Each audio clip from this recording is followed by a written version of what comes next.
Je bâtirai mon Église, l'Église selon le plan de Dieu. Alfred Kuhn, 8e édition 2019.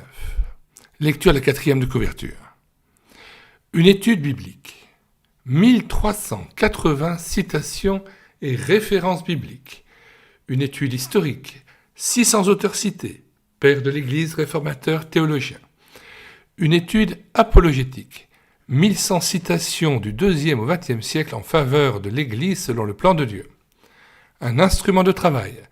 Matière pour de nombreuses études bibliques, 1500 références bibliographiques dont 450 renvois pour approfondir un sujet. 750 ouvrages cités, index analytique, plusieurs listes bibliographiques. Quelques questions abordées. Écriture ou tradition? Sens du mot « Église ». Sur quelle pierre, entre guillemets, est bâtie l'Église? À quelles conditions devient-on membre de l'Église? Baptême des enfants ou baptême des croyants? Pourquoi l'Église a-t-elle quitté le plan de Dieu? Que pensaient Luther, Calvin, Zwingli de l'Église? Pourquoi n'ont-ils pas restauré l'Église sur le modèle de l'Église primitive? Que voulaient Bucer, Schwensfeld, les anabaptistes? Église de multitude ou église de professants? Cause de la crise actuelle des églises. Comment revenir au plan de Dieu? Alfred Kuhn, figure marquante du monde évangélique francophone, Alfred Kuhn, 1921-2018, a enseigné pendant plus de 30 ans à l'Institut biblique et missionnaire Emmaüs, où il a également dirigé les éditions Emmaüs. Auteur prolifique avec plus de 60 ouvrages sortis de sa plume, il a su donner au protestantisme évangélique francophone nombre d'ouvrages d'introduction et de vulgarisation toujours lus aujourd'hui. Avant de lire la préface de Jules Marcel Nicolle, nous indiquons que nous avons mis dans les commentaires de cette vidéo une partie du plan de la table des matières de cet ouvrage, tant elle est abondante, et surtout le lien de téléchargement gratuit de cet ouvrage, épuisé et non réédité.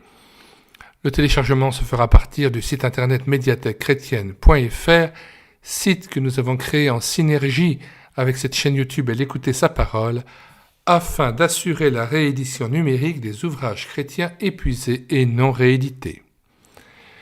Nous invitons à vous rendre sur le site médiathèquechrétienne.fr afin de voir les 700 ouvrages que nous avons pu sauver de l'oubli et mis à nouveau à votre disposition. Lecture de la préface de Jules Marcel Nicolle. Le XXe siècle est, dit-on, le siècle de l'Église.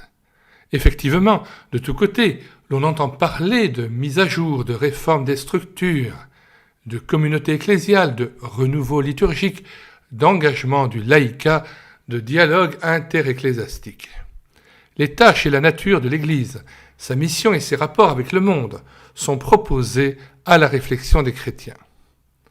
Or, souvent, ceux qui sont, à juste titre, préoccupés par ces problèmes se laissent guider par des opinions traditionnelles ou par un désir révolutionnaire de s'adapter à la mentalité contemporaine. L'auteur du livre que nous avons l'honneur de présenter au public s'est mis résolument à la seule école de l'Écriture sainte. C'est dans les directives données par Jésus à ses apôtres, dans les renseignements que nous donne le livre des Actes et des Épîtres, qu'il a cherché la norme à laquelle les églises de notre temps, comme de tous les temps, doivent se conformer. Que dit la Bible sur la structure des assemblées chrétiennes, sur leur organisation, sur les conditions pour en faire partie, sur les ministères, le culte, le baptême et la Sainte Seine?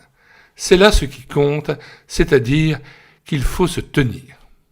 Il nous est toujours difficile de nous débarrasser de nos idées préconçues. Pour être dans la bonne voie, nous devons soumettre notre pensée et nos pratiques à la parole de Dieu.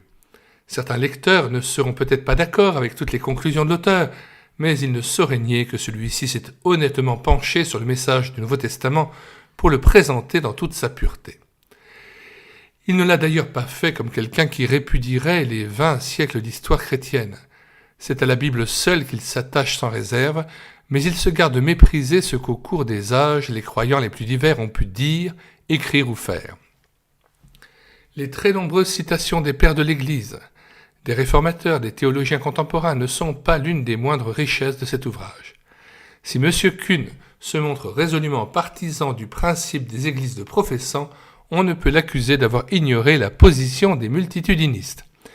Il a mis en pratique l'exhortation de l'apôtre « Examinez toutes choses, retenez ce qui est bon ».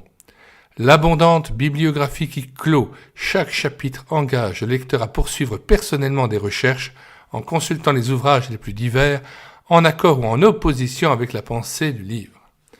Nous souhaitons que cet exposé soit lu par les fidèles des milieux dissidents. Cela les empêchera d'accepter les usages de leur assemblée d'une manière irréfléchie et leur permettra d'acquérir des convictions appuyées sur une base solide. Cette lecture sera profitable aussi aux membres des églises officielles, elle les renseignera sur la position, si souvent méconnue, de leurs frères, et les incitera de plus à voir quels ajustements seraient souhaitables dans leur propre communauté. Bref, ce volume bien documenté, bien équilibré, bien évangélique, mérite, dans toute l'abondante littérature consacrée au sujet de l'Église, une place d'honneur. Jules Marcel Nicolle. Jules Marcel Nicolle, 1907-1997, était un pasteur et théologien de nationalité suisse. Il fut engagé comme professeur à plein temps à l'Institut biblique de Nogent de 1932 à 1996. Fin de la présentation de cet ouvrage d'Alfred Kuhn, Je bâtirai mon Église, l'Église selon le plan de Dieu.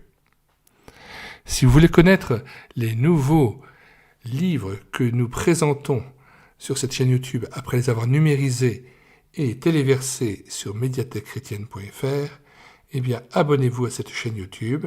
Vous pourrez aussi profiter des très nombreux cantiques, plus de 400 que nous avons mis en parole, en vue d'une louange individuelle ou pour la rétroprojection en assemblée, mais aussi de très nombreux audiobooks que nous prenons en charge régulièrement, ou des albums chrétiens, des BD que nous filmons avec caméra de vidéo afin de rendre plus vivant cette lecture.